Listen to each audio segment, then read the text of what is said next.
Welcome to English with Tuna, the podcast where you learn English through real stories, emotions, and inspiration. Each episode is not just about language, but about life.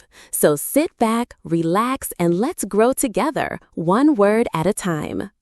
You know, life doesn't always go the way we planned. Sometimes it throws us a curveball, unexpected, unfair, unbelievable, and we're left standing there, shocked, confused, maybe even broken. But what we do in those moments, when everything seems against us, that defines who we really are. Today, I want to take you on a journey, not a story of success, but a story of struggle. A story about a challenge that once made me feel small and how I grew because of it. Let me take you back a few years. I had just moved to a new city, alone. No friends, no family, no familiar streets or familiar faces. I had just landed a new job that sounded exciting on paper, but in reality, it was nothing short of overwhelming. The pressure was intense, expectations were sky high, and I was quietly drowning under the weight of it all. Each morning, I would put on a brave face, head to the office, and try to perform. But inside, I was full of fear. I kept questioning myself. Am I good enough? What if I fail? What if they find out I don't belong here? Imposter syndrome, yeah, that's what they call it. And it's real. It eats you from the inside. It whispers lies in your head. And the worst part? You start believing them. It wasn't just work. Outside of the office, life felt just as difficult. I didn't know anyone. I didn't speak the local dialect very well. I missed home. I missed comfort. I missed being understood without having to explain myself. And so every night, I would sit alone in my small apartment thinking, maybe this was a mistake. But something inside me refused to give up. It started with one small act. I decided to wake up 30 minutes earlier each day, not to check more emails, not to be more productive, but just to sit, to breathe, to journal, to talk to myself kindly. It wasn't easy. At first, it felt pointless. But slowly, day by day, I started feeling a tiny spark of control. Then I started reaching out. I joined a local language class, I signed up for a weekend hiking group, I even started saying yes to small invitations, even when I was afraid. Bit by bit, I began to build connections. Strangers turned into acquaintances, acquaintances into friends, and soon the city that once felt cold and distant started feeling a little warmer. Work remained challenging, of course, but something had shifted. Instead of running from difficulties, I began to face them. I asked more questions, I admitted when I didn't know something, I stopped pretending to be perfect. And guess what? People respected me more for it. Looking back, that period was one of the hardest in my life, but it also became one of the most transformative because it taught me something crucial. Challenges don't always show up to break us. Sometimes they show up to build us. We all face battles, some visible, some hidden. For some, it's a tough job. For others, it's a broken heart, an illness, a family crisis, or even just a feeling of being lost in life. And in those moments, it's so tempting to give up, to say, this is too hard. But you know what I've learned? You don't need to be the strongest. You don't need to have all the answers. You just need to take the next step, just one. Then another. There's a quote I love. If you're going through hell, keep going. Because stopping in the middle of pain only makes it last longer.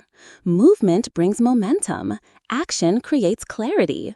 You don't have to run. Even crawling forward is progress. Let me share something more personal. During that tough year, I developed a little mantra I would repeat to myself every morning. Simple words, but powerful. You've done hard things before, you can do hard things again. I would say it while brushing my teeth, while waiting for the bus, while preparing for a meeting. Over and over, until it stopped being just words and became a belief. Because the truth is, we've all overcome something. Maybe you've made it through a painful breakup. Maybe you survived an exam you thought you'd fail. Maybe you lost someone you loved and found the strength to smile again. That means you already have resilience inside you. It's not about finding strength from somewhere else. It's about remembering that strength already lives in you. Now, if you're listening to this and going through something difficult right now, maybe you're scared, maybe you feel stuck, maybe you're tired, I want to speak directly to you. You're not weak for feeling tired. You're not failing because things aren't working out. You are human, and being human means being vulnerable, being scared, but also being brave, being capable, being full of potential. You don't have to conquer everything today, but what is one thing, just one thing, you can do today that moves you forward? Maybe it's sending that email. Maybe it's asking for help. Maybe it's just getting out of bed, opening the curtains, and letting the sun touch your face. Start there. That's enough. You know, when I talk about overcoming challenges, I don't want to romanticize it. It's not always pretty. Growth isn't always inspiring in the moment. Sometimes it looks like tears on the floor, sleepless nights, feeling like you're moving in circles. But healing and progress are not linear. You can be growing even when it feels like you're standing still. I remember a moment during my hardest days when I broke down. I was in the middle of the city, people were walking past me, and I just stood there, tears in my eyes, overwhelmed. I felt invisible, like I didn't matter. But I went home, I sat down, and I wrote in my journal, "This moment is not the end of me. It's a part of me, but it will not define me." And it didn't. I kept going. I want you to know the version of you that's fighting right now, the one that shows up even when it's hard, that version is already strong. You don't need to wait to become better or more perfect. You are already enough to face what's in front of you. Some days it will still feel heavy. That's okay. Rest when you need, cry when you need, but don't forget to get back up. Because your story isn't over yet. I once read something that said, sometimes the darkest moments are the beginning of your brightest chapters. I believe that, and I hope, no, I know you will too. Before we end today's episode, let me leave you with 3 thoughts. First, challenges are part of life, but they are not the end of life. Second, you are more capable than you think, and you have already survived so much. And third, keep going, not because it's easy, but because you deserve to see what's on the other side. Thank you for listening today. If this story touched you, if you felt even a little less alone, then this episode has done its job. Remember, the journey is not about being perfect. It's about being present, persistent, and kind to yourself, even in your hardest times.